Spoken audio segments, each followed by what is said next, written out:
नहीं रुकिए। Good afternoon to everybody. Myself is Kunal Verma, and today I am going to take your subject, which is geography, and today I will complete about local winds. What is exactly local winds is all about. तो हम लोग आज local winds के बारे में चर्चा करेंगे। देखिए, पिछला क्लास में हम लोग प्लैनेटरी विंड के बारे में, लास्ट क्लास में हमने प्लैनेटरी विंड के बारे में चर्चा किया था। तो प्लैनेटरी विंड के बारे में मैंने बताया था 3 प्लैनेटरी विंड होते हैं जी, ट्रेड विंड, वेस्टर्लीज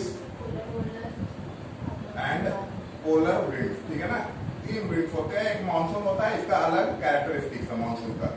ठीक है, वो भी मैंने डिटेल में चर्चा किया था मानसून के बारे में भी। आज हम चर्चा करेंगे जी लोकल विंड्स के। लोकल विंड्स यानी स्थानीय हवाएं। तो स्थानीय हवाएं देखिए, लोकल विंड्स क्या होती है जी? तो ये स्थानीय हवाएं वो हवा होती है जो जनरली किसी भी जगह पर जनरली एक पीरियड के लिए बहती है। ठीक है ना, मीन्स इन अ मंथ बोल सकते हैं कि किसी मतलब 12 महीना में, शायद किसी मंथ में 1-2 महीना ये विंड ब्लो की हो, या particularly from month in a year, या हो सकता है 2 से 4 महीना तक साल में ये बहती है। ये रेगुलर विंड नहीं होती है। ठीक है ना, ये सीजनल होती है। बहुत सारी सीजनल विंड होती है और ये इनका परमानेंट अपना फ्लो डायरेक्शन नहीं होता है। ठीक है, तो देखिए लोकल विंड्स के बारे में हम चर्चा करेंगे। इनमें जनरली आपको देखने को मिलेगा land breeze, sea breeze and other winds. इनमें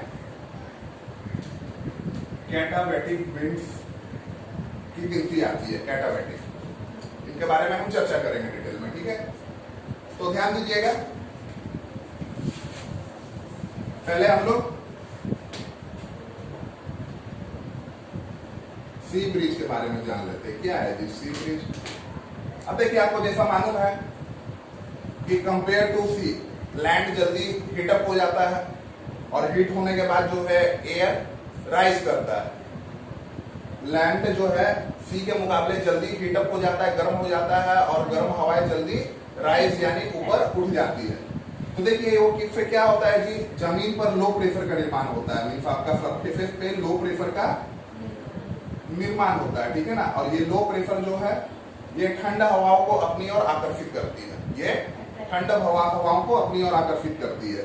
और जनरली जो लैंड ब्रिज और सी ब्रिज है, ये आपको कोस्टल एरियाज में अधिक देखने को मिलेगा। कोस्टल एरियाज और those areas which are near the sea, जो समुद्र के किनारे वाले क्षेत्र है, तटीय क्षेत्र, उसे हम लोग कोस्टल एरिया कहते हैं। तो मैंने आपको पहले ही बताया कि सी ब्रिज में क्या इसका डेफिनेशन हो जाएगा जी कि compare to sea land heat up more quickly and rapidly. ठीक है ना, तो समुद्र के मुकाबले जमीन जल्दी गर्म हो जाती है। गर्म होने के बाद हवा राइज करता है जो लो प्रेशर का निर्माण करता है।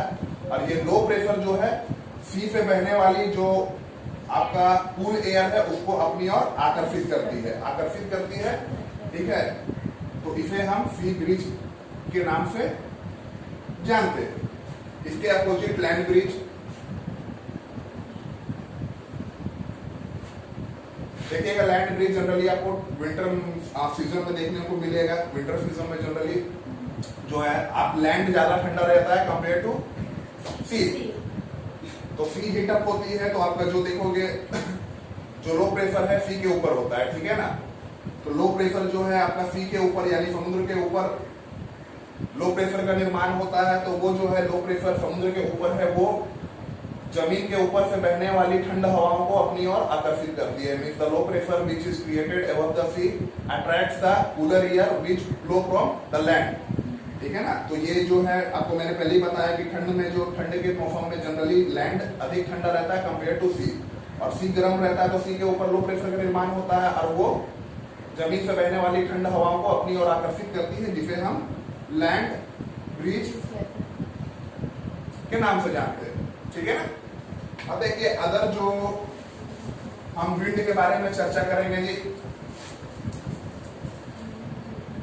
वो है कैटाबैटिक विंड।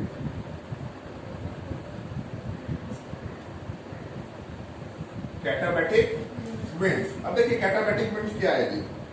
ये स्थानीय हवा है। स्थानीय हवा में जनरली किसी प्लेस पर बहने वाले एक स्थानीय हवा है, इसका कुछ स्पेसिफिक फीचर रहता है, कुछ विशिष्ट विशेषताएं होती है, ठीक है। अब देखिए कैटाबैटिक विंड आखिर होता क्या है।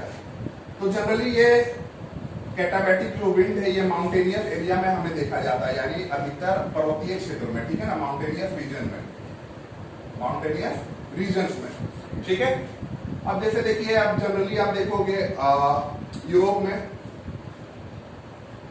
जो पर्वत श्रृंखला है, खास करके नाइट टाइम में, ठीक है ना, पर्वत श्रृंखला है, पर्वत है तो उसका हाईलैंड यानी पर्वत का ऊपर वाला इलाका, जो पर्वत के नीचे वाला इलाका होता है उसे हम लोग वैली कहते हैं। क्या कहते हैं? वैली। अब जो हाईलैंड है यानी अपर एरिया, उसे हाईलैंड हम लोग कहते हैं, यानी माउंटेनियस एरिया का जो अपर लैंड है, अपर पार्ट है, उसे हम लोग हाईलैंड कहते हैं, ठीक है। माउंटेनियस एरिया का अपर एरिया जहाँ पे ह्यूमन रिसाइड करते हैं वो हाईलैंड होता है, इसको हम लोग बोलते हैं पर्वतीय लोग। जैसे आपका लद्दाख हो गया या उत्तरांचल का, उत्तराखंड में जो जनजाति लोग रहते हैं पर्वतीय क्षेत्र में, तो खास करके देखोगे कि ये जो पर्वतीय क्षेत्र में जमीन रात दिन भर जो धूप होती है तो ऑब्वियस बात है जमीन हीट अप करती है, ठीक है ना, हीट अप करती है, किंतु रात में जो आप देखोगे जनरली ये ठंड हो जाती है, रात में जमीन ठंड हो जाती है, ठीक है ना। और एयर जो है, क्योंकि आपको पहले ही मालूम है कि जमीन जो है जल्दी गर्म भी होता है, जल्दी ठंड भी होता है compare to water and air, ठीक है ना। तो जो एयर है वो वार्म रहती है, ठीक है। तो इस हिसाब में देखोगे कि लैंड जो है अधिक कूल है कंपेयर टू एयर, ठीक है। तो ये जो एयर है वो जो आपका कूलर एरिया है, हाईलैंड है, उसकी ओर बहने लगती है। जो ठंड आपका हवा है, सॉरी माफ कीजिएगा, जो आपका गर्म हवा है वो ठंड जमीन की ओर बहने लगती है। इसका जो फ्लो है वो ठंड जमीन यानी सरफेसेस की ओर बहने लगती है। इससे क्या होता है, प्रेशर और टेम्परेचर इंक्रीज हो जाता है, इससे प्रेशर एंड टेम्परेचर इंक्रीज हो जाता है, ठीक है ना। अब ये इधर बह रही है स्लोप वाइज, स्लोप वर्ड में, तो ये जो है इसका डायरेक्शन किधर हो जाता है, क्योंकि ये गर्म हवा है, क्योंकि हम पहले भी बताएं कि जमीन जल्दी गर्म होती है, जल्दी ठंड भी हो जाती है। तो खास करके जो पर्वत का ऊपर क्षेत्र है, जो हाईलैंड है, वो जल्दी गर्म भी हो गई या जल्दी ठंड भी हो गई, किंतु वातावरण का जो एयर है वो अभी भी compare to land it is warm, अधिक गर्म है। तो ये वार्म जो हवाएं है वो कूलर एरिया की ओर मूव करने लगी, कूलर एरिया की ओर मूव करने लगी, यानी स्लोप वाइज, यानी पर्वत से तो नीचे ही आएगी तो स्लोप वाइज मूव करने लगी, ठीक है। इसे हम लोग कैटाबैटिक विंड के नाम से जानते हैं, कैटाबैटिक। इसका सबसे अच्छा एग्जांपल आपको एल्प्स पर्वत में देखने को मिलेगा। एल्प्स जो माउंटेनियस रीजन है, एल्प्स जो है यूरोप का पर्वतीय श्रेणी है। जैसे एशिया में एवरेस्ट है, एवरेस्ट माउंटेनियस एरिया हो, उसी प्रकार आपका यूरोप में एल्प्स माउंटेनियस एरिया, उसमें एक हवा बहती है मिस्ट्रल, MISTRL, मिस्ट्रल, ठीक है ना। ये एक प्रकार का कैटाबैटिक विंड का ही श्रेणी में आएगी, विच फ्लो फ्रॉम मीन्स बोल सकते हैं mountainous area to upper highland, mountainous area से जो नीचे स्लोप वाइज बहती है जमीन की ओर, ठीक है ना। और ये विंड जो है काफी ड्राई होती है, क्योंकि ऑब्वियस बात है compare to land air is warm, तो ये जो हवाएं हैं वो काफी ड्राई होती है, ठीक है ना। तो ये आपका एक प्रकार से लोकल विंड है, इसका ये एक बढ़िया एग्जाम्पल है, ठीक है।